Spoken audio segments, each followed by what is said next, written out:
Hello everyone, welcome to knowledge Nidhi plus. Knowledge Nidhi plus में आप सभी का स्वागत है। जैसे कि हमारा टॉपिक चल रहा है काल, और काल में हम वर्तमान काल, भूतकाल पढ़ चुके हैं और आज हम बात करेंगे भविष्य काल की। भविष्य काल क्या होता है? बात करें अगर भविष्य की, तो भविष्य मतलब आने वाला समय। अभी हम बात करें फ्यूचर की, ठीक है? तो जो आने वाला समय होता है वही हमारा भविष्य काल कहलाता है। बात करें इसकी परिभाषा की, क्रिया के जिस रूप से क्या हो आने वाले समय का, ठीक है, आने वाले समय का किसी कार्य के पूरा होने का बोध हो। यानी कि यहाँ सीधी सी बात ये है, भविष्य काल क्या है? आने वाला समय। और भविष्य काल का बोध कैसे होगा? क्रिया से हमें बोध होता है कौन सा काल है। क्रिया अगर आने वाले समय में पूरी हो रही है, या पूरी या अधूरी जैसी भी हो रही है, लेकिन क्रिया आने वाले समय में हो रही है, तो वही हमारा हो जाएगा भविष्य काल। जैसे वह कल सिनेमा देखेगा, तो आज नहीं कल देखेगा।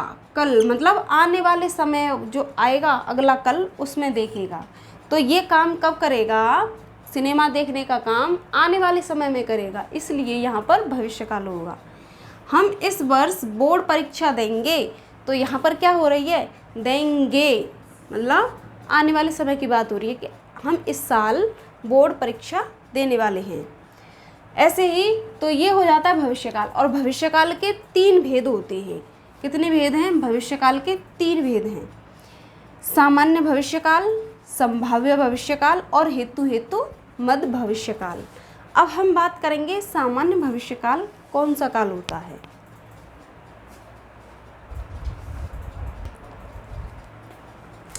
तो पहला हो जाता है सामान्य भविष्य काल। तो सामान्य भविष्य काल क्या होता है? बात करें परिभाषा की, क्रिया के जिस रूप से भविष्य में, बात करेंगे हम भविष्य की क्योंकि हम भविष्य काल पढ़ रहे हैं।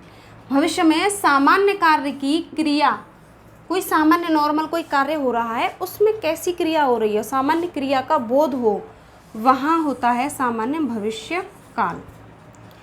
और पहचानेंगे कैसे? अगर बात करें इसकी पहचान की, तो वाक्य के अंत में हमको क्या मिलेगा? गा, गी, गे आदि शब्द मिलेंगे। जैसे राधा एक पत्र लिखेगी, तो वाक्य के अंत में क्या मिल गया हमको? गी। राधा एक पत्र लिखेगी, राधा ने अभी पत्र लिखा नहीं है, राधा लिखेगी, आने वाले समय में लिखेगी। वह आज खेलेगा, तो वह आज खेलेगा, अभी खेल नहीं रहा है, लेकिन आने वाले समय में कुछ देर में वो खेलेगा, तो यहाँ पर देखिए गा मिल गया। तुम स्कूल जाओगे, तो तुम स्कूल जाओगे में क्या मिल गया? गे मिल गया। यानी गा गी गे, ये यहाँ से हम पहचान लेंगे। और सामान्य सी क्रिया हो रही है यहाँ पर, कुछ भी अलग नहीं है या फिर कुछ हटके नहीं है यहाँ पर, तभी तो ये सामान्य नाम है इसका, सामान्य भविष्य काल, जिसमें सीधे सीधे कार्य होता है। ठीक, तो ये हो गया पहला। अब बात करेंगे दूसरे की। ऐसे ही दूसरा है संभाव्य भविष्य काल। संभाव्य मतलब जहाँ संभावना होती है। संभाव्य का मतलब संभावना जहाँ पर प्रकट हो, उसे ही हम कहते हैं संभाव्य। ठीक, तो संभाव्य भविष्य काल क्या है? भविष्य में किसी कार्य होने की संभावना हो। तो परिभाषा क्या है इसकी? क्रिया के जिस रूप से भविष्य में कार्य होने या करने की क्या मिले? संभावना होती है, उसे हम संभाव्य भविष्य काल कहते हैं। पहचानेंगे कैसे? जो संभाव्य भविष्य काल के जो उदाहरण मिलेंगे हमें, उन उदाहरणों में क्या मिलेगा आपको?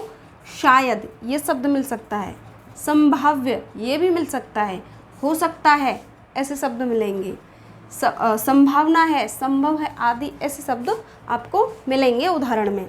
जैसे हो सकता है, तो देखिए ये मिल गया, हो सकता है, संभावना व्यक्त की जा रही है।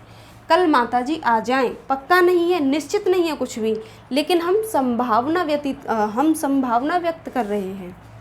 ऐसे ही शायद, यहाँ पर शायद शब्द आ गया। आज वर्षा हो जाए, पक्का नहीं है कि वर्षा हो ही जाएगी, लेकिन लग रहा है, संभावना ऐसी बन रही है कि शायद बारिश हो जाए। तो इस तरीके से ये हो जाते हैं संभाव्य भविष्य काल। ऐसे ही संभव है, तो देखिए संभव है ये शब्द मिल गया। आप अगले वर्ष अध्यापक बन जाएं। तो यहाँ पर क्या है, संभावना व्यक्त की जा रही है, आप अगले वर्ष टीचर बन जाएंगे। तो ये हो गया हमारा संभव है, यानी संभावना।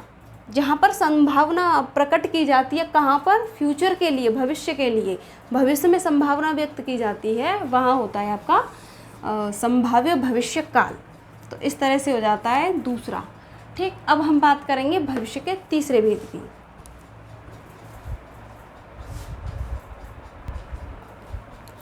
तीसरा है हमारा हेतु हेतु मत भविष्य काल।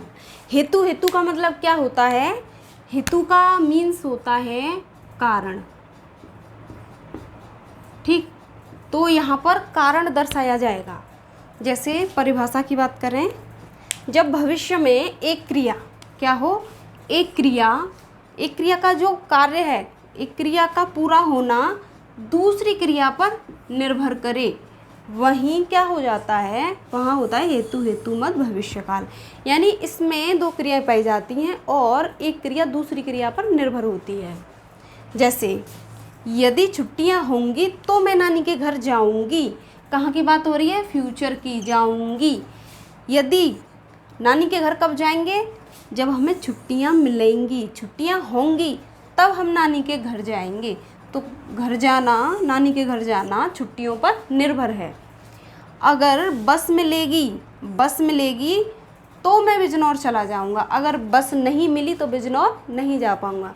तो यहाँ पर बिजनौर चले जाना बस मिलने पर निर्भर है। यदि तुम मेहनत करोगे तो फल अवश्य मिलेगा। फल कब मिलेगा, जब तुम मेहनत करोगे, अगर मेहनत नहीं करोगे तो फल भी तुमको नहीं मिलेगा। तो यहाँ पर हमारा जो फल है, हमारा जो परिणाम है, वो किस पर निर्भर कर रहा है, हमारी मेहनत पर। ठीक, तो यदि तुम क्या करोगे, मेहनत, यदि आप मेहनत करोगे तो फल अवश्य मिलेगा। तो इस तरह से हो जाता है हेतु हेतु मत भविष्य काल। हेतु हेतु मत का मतलब होता है जब फ्यूचर में, भविष्य की बात चल रही है, भविष्य की, तो भविष्य काल में क्या है, कोई भी क्रिया होगी भविष्य काल में और वह क्रिया एक क्रिया पर मतलब एक क्रिया दूसरी क्रिया पर निर्भर होगी, वही हो जाएगा हमारा हेतु हेतु मत भविष्य काल।